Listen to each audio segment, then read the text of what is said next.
This microgrid is being described as the first of its kind in Canada. The community energy park will utilize a cogenerator and a solar park to supply 87% of the electricity needs for the YMCA and Memorial Gardens, along with 55% of the heating needs. This project comes in at $4.5 million. The city is responsible for only $260,000 of that $4.5 million.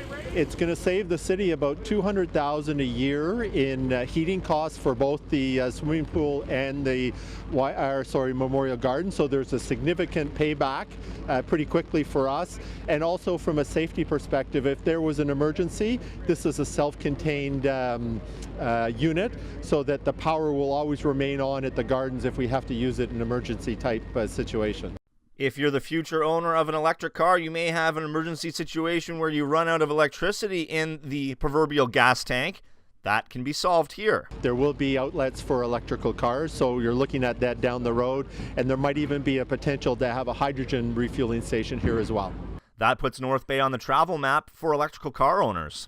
Absolutely. Right here, right at Memorial Gardens, at the Y, we're going to be able to do it all. And that's the main thing, and those are some of the things that we have to look at for the future, the sustainability of our business community, attracting people to North Bay, and maintaining our own residents. So this is a great project today. First responders were on hand for the rainy Friday morning announcement. Memorial Gardens and the YMCA could be a gathering spot in case of an emergency situation. And it will be able to run the two facilities.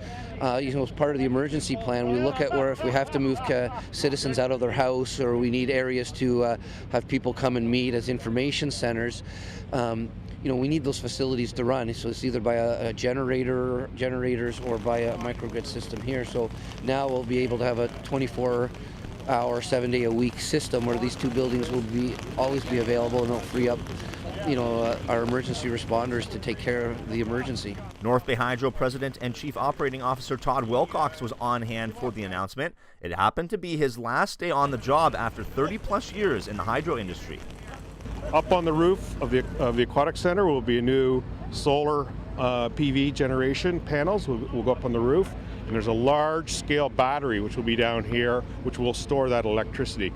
Makes this microgrid, all very self-sufficient, and it's still connected to the main grid, but that's sort of the backup. And so we're energy independent, so it makes us more efficient. Also connected to this will be electric vehicle charging infrastructure. So you can go in and watch the game and charge your vehicle, or go in to have a swim or work out and get your vehicle charged up too. So new infrastructure for North Bay. And just to put a bow on this story, here's bonus footage of North Bay Mayor Al McDonald operating that excavator. Reporting for Cogeco News, I'm Clarke Heipel.